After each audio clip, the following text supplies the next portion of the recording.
Coma do fruto do conhecimento comigo.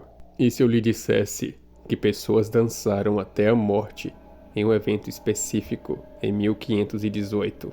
Uma epidemia nunca antes vista na história da humanidade. Um fenômeno que foi registrado na época e que até hoje carece de explicações. Esta foi a epidemia da dança de 1518, ou mais conhecida como a Dança da Morte. No verão de 1518, na cidade de Estrasburgo, então parte do Sacro Império Romano Germânico, uma comunidade já fragilizada pela fome, pela peste, pelo medo, foi assolada por um fenômeno ainda mais aterrador, um evento tão inexplicável que desafia a compreensão até os dias de hoje. Em uma manhã sombria, uma mulher chamada Frau Troffea começou a dançar. Seus movimentos foram erráticos, como se sua própria alma estivesse sendo puxada por uma força invisível. Por dias, ela não parou, nem para comer, nem para descansar. Sua dança era perturbadora, não havia alegria, apenas um desespero silencioso que contagiava todos que a viam. Pouco a pouco, outros cidadãos começaram a se unir a ela. Em menos de uma semana, cerca de 400 pessoas estavam presas na mesma dança macabra, como se suas mentes tivessem sido arrancadas e seus corpos tomados por um impulso irresistível. A cidade de Estrasburgo estava em choque.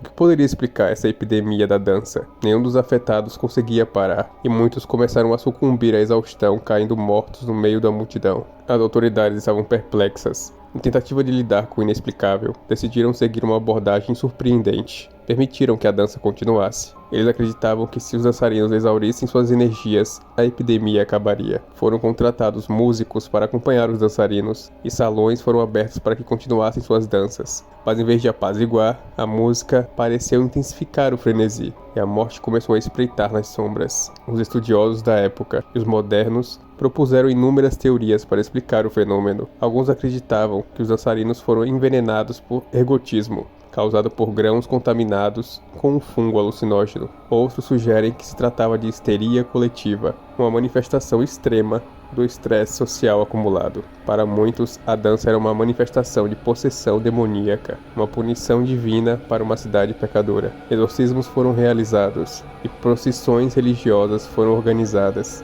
mas nada parecia quebrar o feitiço. E antes de continuar, peço que se inscrevam no canal, deem um like e comentem aqui embaixo sobre o assunto do vídeo. Isso ajuda demais a crescer o canal, e assim eu posso trazer muito mais conteúdos fascinantes e alternativos para vocês. Outros ainda especulam que a dança foi uma reação psicológica a traumas profundos, uma tentativa desesperada de escapar de uma realidade insuportável naquele ambiente. A pobreza, a fome e a doença haviam levado muitos ao limite da sanidade. Após semanas de desespero e morte, a dança cessou tão misteriosamente quanto começou. Alguns dizem que a fé triunfou quando uma procissão religiosa levou os dançarinos a um santuário dedicado a São Vito. Outros acreditam que o surto simplesmente se esgotou, deixando a cidade em luto e perplexa. O legado da Dança da Morte, de 1518, assombra Estrasburgo até hoje. O que realmente aconteceu naquela cidade? Seria possível que a própria mente humana, pressionada ao extremo, se rebelasse de forma tão aterradora? A Dança da Morte, ou Epidemia da Morte, é um lembrete sombrio dos mistérios da mente e dos perigos que se escondem nas sombras da nossa própria existência. Um enigma que resiste ao tempo, onde a verdade continua a dançar, silenciosa e implacável. O que realmente aconteceu em Estrasburgo? A verdade ainda dança nas trevas.